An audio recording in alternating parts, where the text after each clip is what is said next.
This is Shad from the T.R.O.N podcast, The Randomness of Nothing. Now, I have been waiting for this one for a long time. This is Professor Brent Insco of Downriver Jiu-Jitsu, and this is where the secret science of Brazilian Jiu-Jitsu is taught, and he is an excellent coach, and I am honored to get a chance to, he took a chance to carve out time out of his busy schedule. Thank you. Thanks for having me. Appreciate you. So I came down here about 2.5 years ago, and you got into Jiu-Jitsu, and you've done it for so long, and a lifelong martial artist. What's your martial arts journey been like?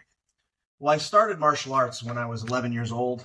I'm going to be 44 here, so I've been doing it for over 30 years. I've been practicing Brazilian Jiu-Jitsu for around 22 years. Amazing.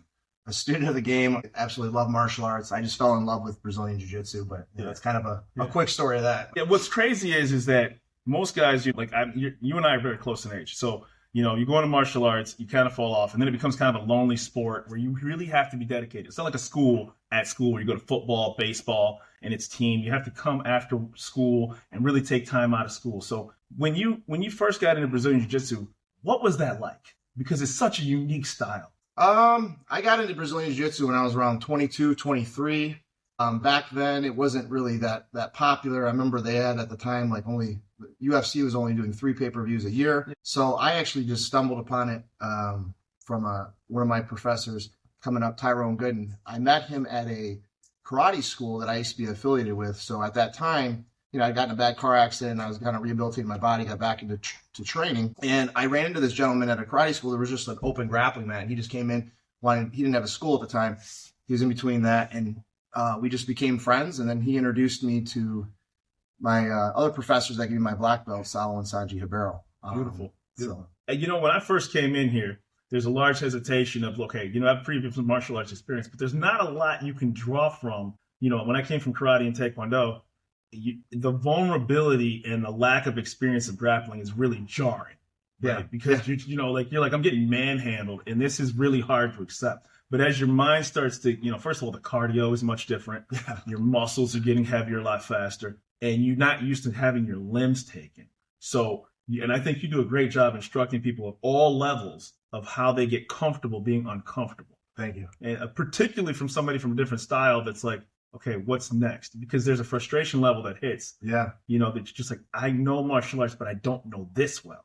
I had that same problem too. I remember when I first started training, but I actually loved it. When one of my professors, Salo Ribeiro, I remember I rolled with him as a white belt, and it was only like a 5-minute match. I think he tapped me like 6 times in 5 minutes. And I remember just absolutely loving this. I was like, this is so awesome. This is what I was looking for, because like a lot of martial artists, like we fall in love because I'm older. Yeah. I'm sure you know this, like Bruce Lee, everyone admired Bruce Lee. And it was something that it was what I was looking for, like a very efficient martial art. That is kind of like the essence of martial art, right? The ability to beat a larger attacker. And that's what I got from jiu-jitsu. And I think it's one of the few arts where you feel so empowered, because when you get really good at it, you can beat people that are larger, assuming your technical skill level is much higher. Right.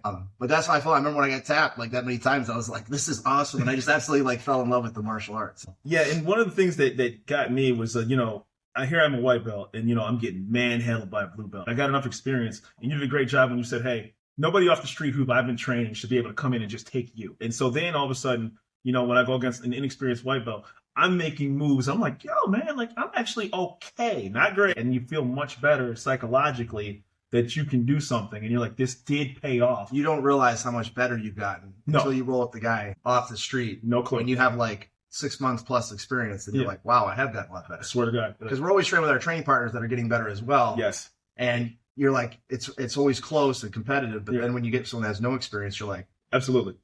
And so my first experience in grappling, real briefly, I didn't wrestle at all. I had no grappling experience to speak of. I was at Michigan State, did a semester at the judo club, and that was the beginning experience of like, oh, this is different. Yeah. This is different, right?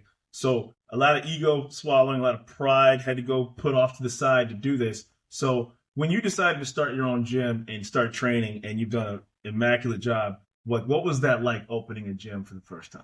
Well, actually, so who inspired me originally? I used to be a school teacher. Mm-hmm. The economy wasn't doing so well, and my wife and even my professor, one of my professors, Chris Blank at the time, really pushed me to open a school.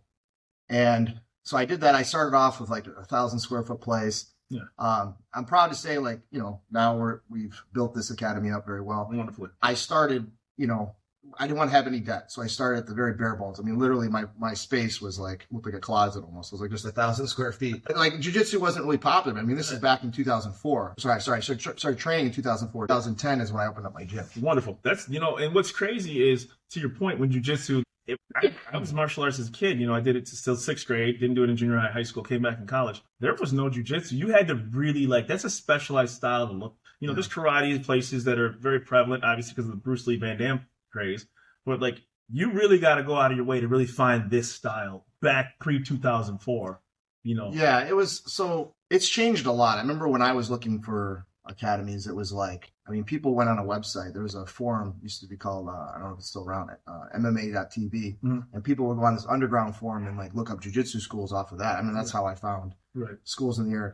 I figured Google wasn't as good then. No. And you couldn't easily advertise. So I think what's changed largely is the marketing. And that's a whole nother animal. Now with social media wasn't as big when I started in 2004. And, it started getting better. Even you figure 2010. Yeah. You know what I mean? So it's a lot of things have changed even in the last 6-7 years. Absolutely. Social media and everything. So I think that's been the biggest thing. But it was really underground. I remember when I started and it was word of mouth. Who are you training with? Who do you know? And that's kind of how you learned who was good. Right. Whereas now, people can kind of just, if they want to find a school, they just go on Google and look at jiu-jitsu schools near me, right? Well, it was so funny because I was like, where, here in Riverview, I was like, man, where's the place? And I was like, oh, snap, this thing's right around the corner from my house. So it was crazy how it kind of just worked itself out. Now, full disclosure, because of the aesthetics of seeing Van Damme, right? So you're and then you see jiu-jitsu, and in your mind as a karate practitioner, you're like, is that really doing something? Right. That was hard for me to understand that, okay, how effective is this? Because, anybody watches boxing, you see a quick knockout. Yeah. You see a flying helicopter kick. And then you're watching that and you're like, okay, what is that? Because that's not something that I'm used to seeing. I think if you grew up in the 80s, right? Yeah. You saw Van Damme. That was it. Van Damme and Rocky. You saw it punching and kicking. And right. I was there too because I have a black belt in karate as well. Correct. And I did, I thought the same thing, really see that. But it wasn't actually until I think what changed the world. You have to give credit to Hoist Gracie, first UFC, when he started taking people down, and then even more wrestlers doing the same thing. Right.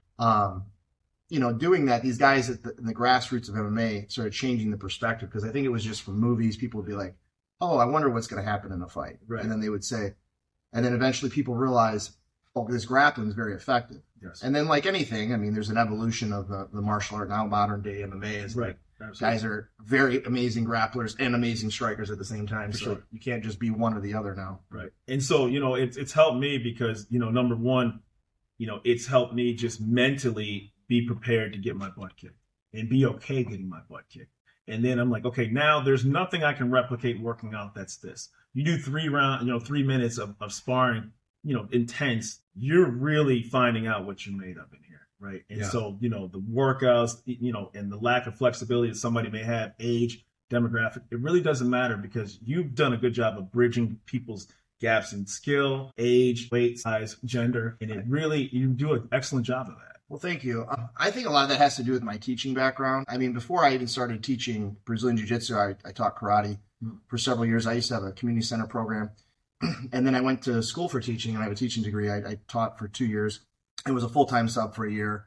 I think because unfortunately in Brazilian Jiu-Jitsu, you have people that they're good at it.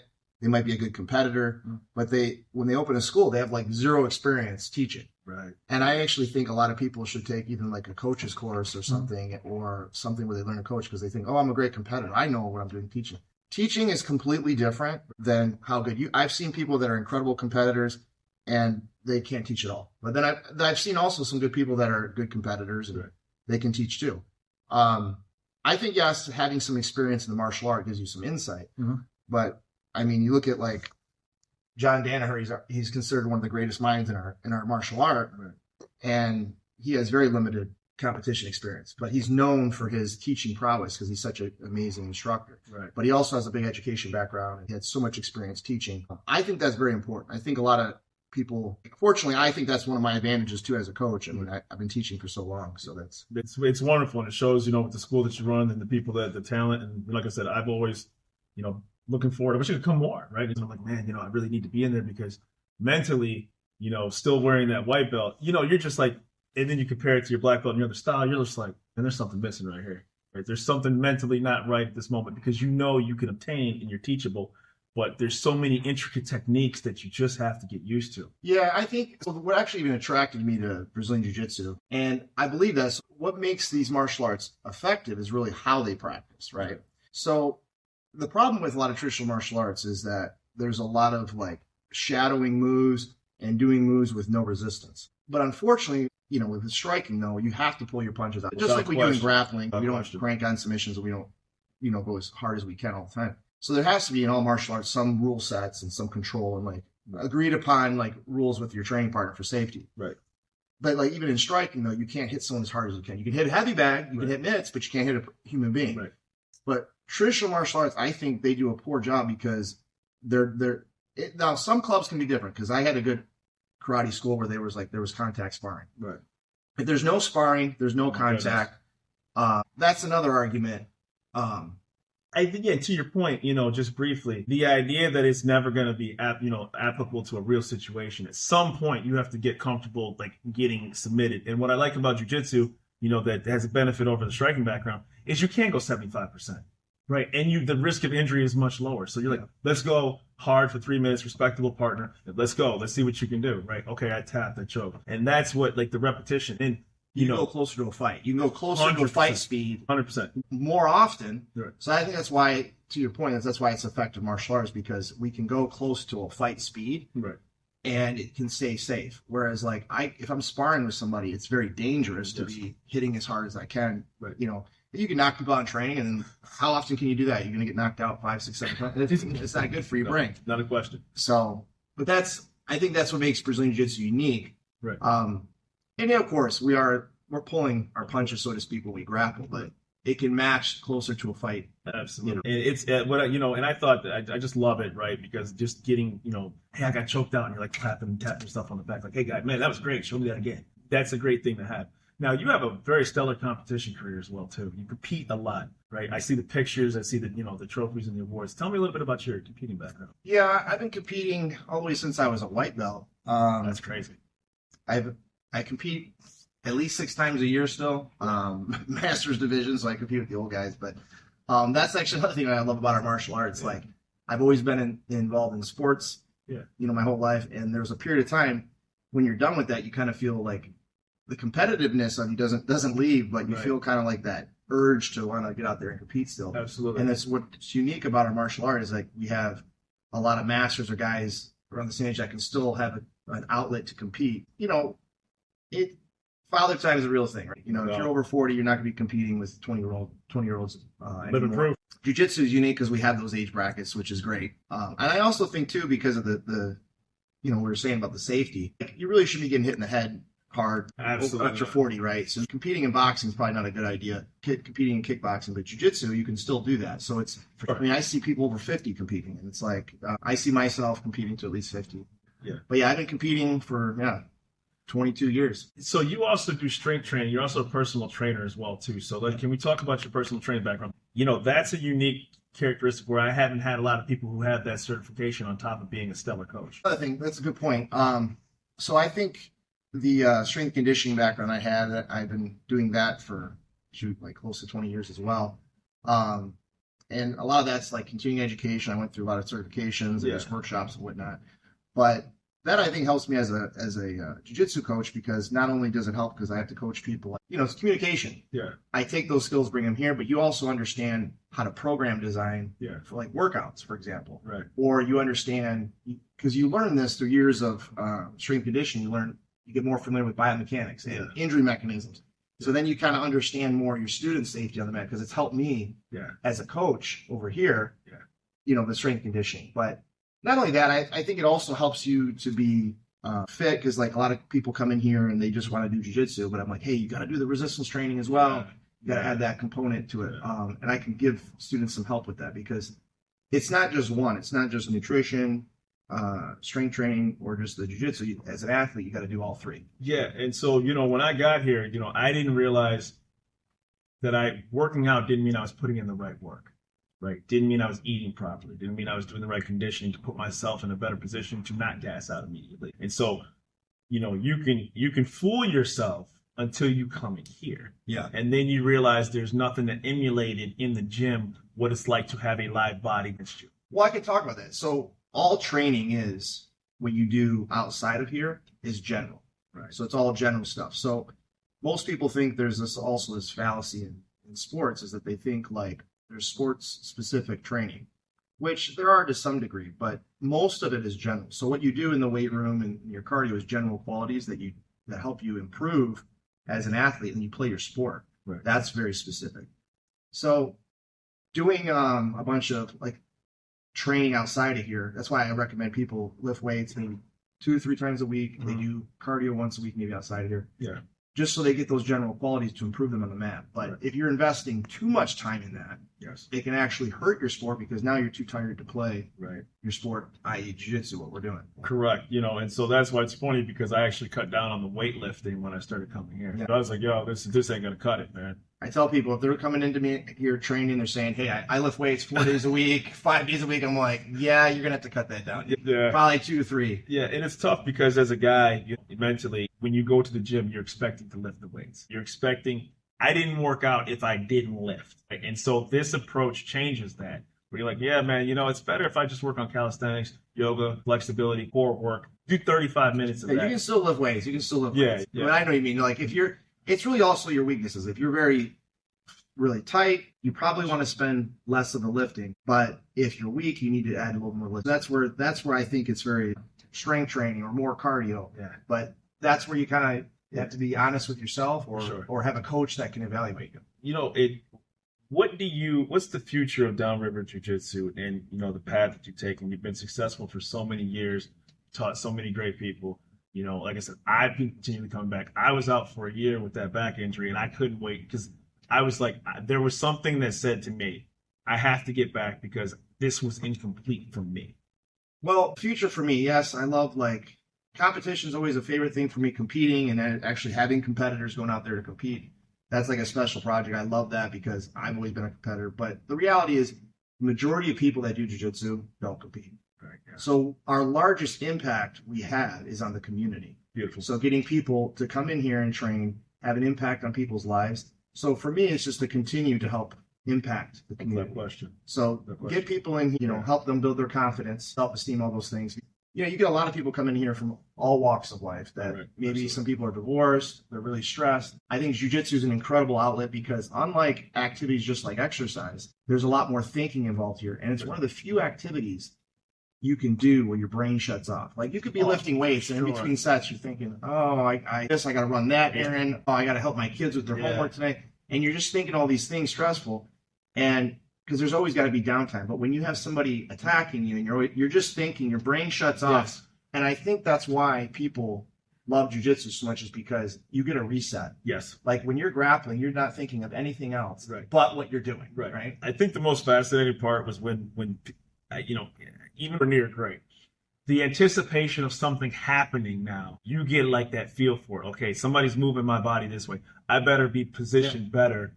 Right. You're thinking ahead now. Before I had no clue. Zero. So I was just like tap, tap, tap. Now somebody's, these guys' skill levels off the charts here. But at least I have a mental note of like, okay, I think you're trying to do this. Yeah. And so you're like, okay, better stop here. Better be prepared for this. Now my back's taken. How am I going to, breathe? Like, I didn't know how to breathe. And that's actually another good point. What you're saying is really defense. So defense is actually the easiest thing to learn, because we can all say like it's easier to block a punch than it is to actually like throw punches at people, right? Just like avoiding bad positions or submissions. And I think that's where people get so much better, is because instantly when they get more familiar in their like first couple of years of training, now it requires more skill for somebody to tap you, because just having a little bit of knowledge about a position instantly improves your defense. Right. Like you don't have to be a master. That's what's so cool about jiu-jitsu, is that you don't have to be a master of a position. If you just have some knowledge of that, it's easy to avoid. Absolutely. But to be good, though, oh my God, and to really do moves on people, that's where it requires a lot of investment, and it requires like mastery in a specific position. That's when I always say, don't be feeling yourself. It's like I'll be like, yeah, I'm doing pretty good. And I'm like, oh man, go get some of the blue belts. I'm like, nah, you ain't so good. Better close, right? So it's a humbling experience. You know what I find great is just that the ability to come back. It's always welcoming here. It's always been a great environment. You know, you encourage guys to hey, do a tournament, and you're like, hey man, I'm not gonna be screaming at you because you got tagged. Like, just go out. And the good part about it, to your point, hey, you're over 40, you've never competed. The camaraderie that's involved and the cheering that's involved in putting yourself out there. You guys are encouraging people, right? I think that's the big thing because, like, I remember one of my mentors would always say, like, you know, he would talk about this is like when you're competing, that like we have this anxiety that like people are going to be up, like our teachers, our peers are going to be like, oh man, that guy lost last Saturday, and they want to show their face at the gym, right? But you're like, it's not really like that. Like nobody cares. Like no one really cares. Like they care about the person, but they don't care that they're just excited you went out there and competed. Absolutely. And sure they want to see you win, of course. Right. But I think people put so much pressure on themselves to win because they think they're worried about what other people think of them. Absolutely. And the reality is nothing changes. Nothing. Like win, lose, or draw. Yeah. People are going to say, Rashad, we think exactly the same of you. Absolutely. Or happy you won a medal. Right. Or, you know, if you didn't, it's like, that's all right. Good job. But nobody cares. It's not. But I think in our head, we're always like, oh, man, everyone's worried about competing because they're worried about what their peers are going to say. I've always thought in the approach of, I'm here on a Saturday, you know, competing when other people are doing the easy stuff. So for that, it's an accomplishment unto itself. So like, you know, I haven't done many jiu-jitsu tournaments, but when I was doing Taekwondo, I said, win, lose, or draw. I'm doing this right now. Yeah. While somebody else isn't. So this is my win, no matter what. Talk about that with confidence.